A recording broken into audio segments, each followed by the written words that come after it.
All right, let's talk about the Montreal Canadiens. Ken Hughes, Jeff Gordon, the extension news Sure. from today. Like, listen, 5 years ago they were in a Stanley Cup final with Shea Weber and Carey Price, and you flash forward to now, and I think a lot of people look at that core, the Hudson deal. Everybody's locked up, and it's like, okay, are they on the Yeah. doorstep once again of being a Stanley Cup contender? I think they've done a damn near perfect rebuild, and we always say, oh, the NHL is a copycat league, so like what are the lessons here? Like, what did Montreal do so well to basically lap other franchises who were rebuilding at the same time? Great question. I think part of it is luck. Part of it is having a plan. You know, there's an old saying. I'm gonna butcher it. It's from LBJ. I'm gonna butcher it, but I think you're gonna get the spirit of it. Plans are useless, but planning is everything. You know, the idea being that you have to have a plan, but don't let the concrete harden around it. Some things are going to appear to you, both positive and negative, and you have to be able to react to it. When I look at the Montreal Canadiens, I think of that quote, and I hope that I nailed it right. Planning is useless. Like, plans are useless, but planning is everything. And this is what Ken Hughes and Jeff Gorton have had from day one. Sometimes things fall into your lap. You know, the Noah Dobson situation with the New York Islanders, like that fell into their lap.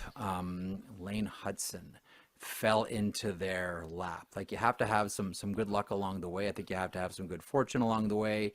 I think it's always important to have the right players in the key positions. I think Nick Suzuki, I mean, listen, sometimes sometimes you get the best luck when you don't get what you want, and Cody Glass was supposed to be that guy, right? In that trade, and Vegas said no, and they turned to Nick Suzuki, and all of a sudden the Montreal Canadiens have Nick Suzuki instead of Cody Glass, and all of a sudden we're talking about him as like, you know, Timu Patrice Bergeron, like he's mini me Patrice Bergeron, like put 37 on his back. That's what they're saying in Montreal. So I think it's a combination of the willingness to A, have a concrete plan together, but two, the willingness to be flexible with it and just react to the game that's placed in front of you. And I think the Montreal Canadiens have done a masterful job of that. And let's not disqualify luck along the way. The other thing that and this is where I'll come back to luck with the Montreal Canadiens, and I'll take the example of the Toronto Maple Leafs, who tried to do something similar, and that was lock up the core for as long as they could. That was Kyle Dubas's plan. It's not going to look early on the salary cap, but by the time the extensions expire, these are all going to look like good deals. The difference is the Toronto Maple Leafs ran into COVID and a flat cap, and the Montreal Canadiens are going headstrong into an NHL where everybody has money, everybody has cap space right now. That's the difference. Sucks if you're a Maple Leafs fan to hear that, but that's the reality. Montreal's going into a bloated cap. Leafs went into a flat cap. That's the difference. And Tyler, like you, I share a lot of optimism for this team, and they're a fun team to watch too. That helps. They're fun. They are exciting, right? And it's a good time to be a Montreal Canadiens fan. When we look at the depth of that core and how long they are locked up for, now the Lane Hudson contract, right? Because we threw numbers around, right? We all tried to forecast this, and this is, again, a team-friendly deal where he could have got more. And does this come down to the watching other big players in other markets take a little less to help their team win and to, like, you know, cement your legacy somewhere in Montreal where it is a hockey hotbed? Or is this just like a guy who wanted the term? You know, where does this fall in your eyes, Jeff? This is the player wanting this conversation over. You know, I don't think that Lane Hudson really wanted any conversation publicly about him to be about anything other than his play.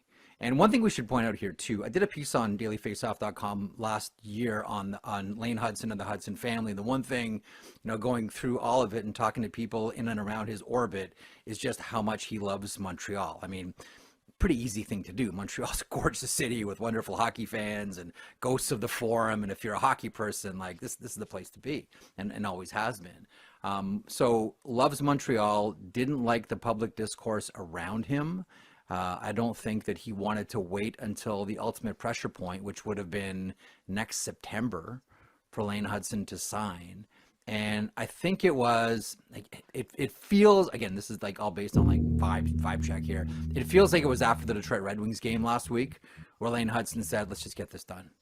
let's just do this. You know, if we're married to 9 and they want 8, let's meet at the middle and let's just get this thing done. I think that Hudson was uncomfortable about, you know, whether it was a campaign or not, the nature of the narrative around him in the marketplace.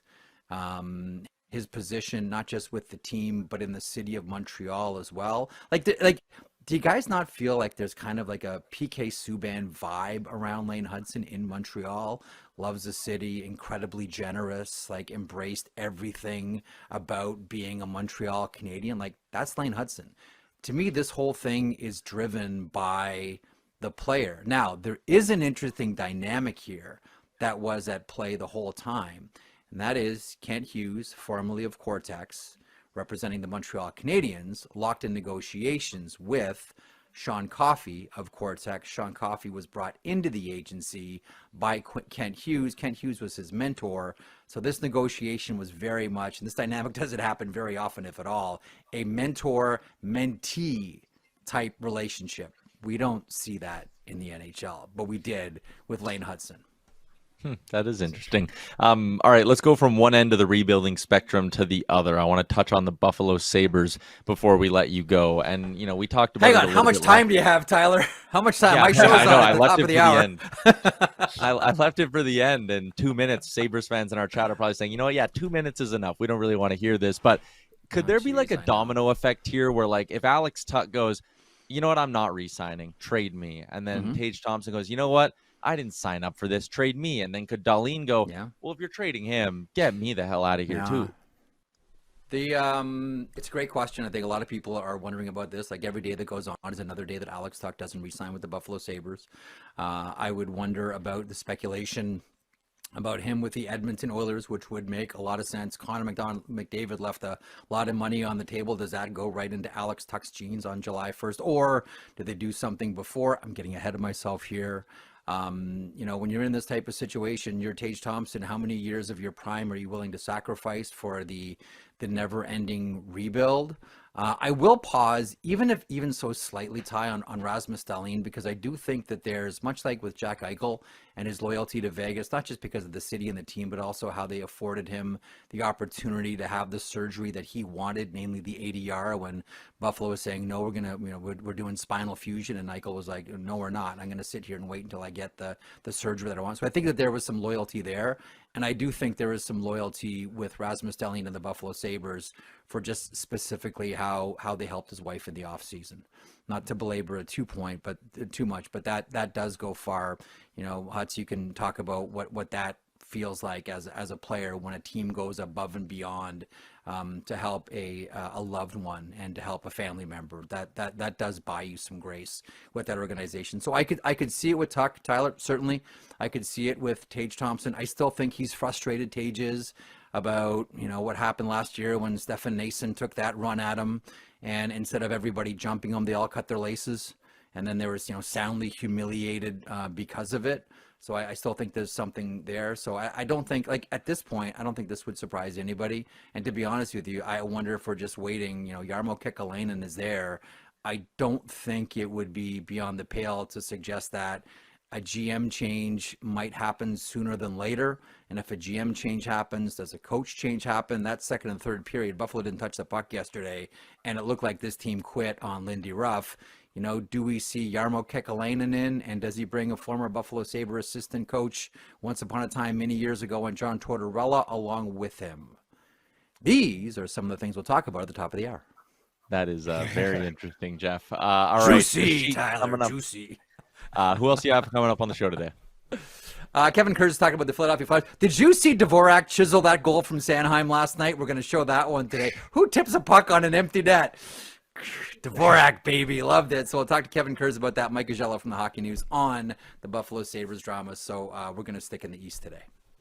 The Sheet, top of the hour, right here on the Daily Faceoff YouTube. Thanks for doing this, Jeff. Thanks, boys. Hey, hockey fans, if you enjoyed that video, then make sure you hit the subscribe button right here on the Daily Faceoff YouTube. We have you covered for everything you need. Exclusive interviews on The Sheet with Jeff Marek, all the latest hockey news on Daily Faceoff Live, and you can always get your morning started with Johnny Lazarus and Colby Cohn on Morning Cup of Hockey. Don't miss a minute. Hit that subscribe button.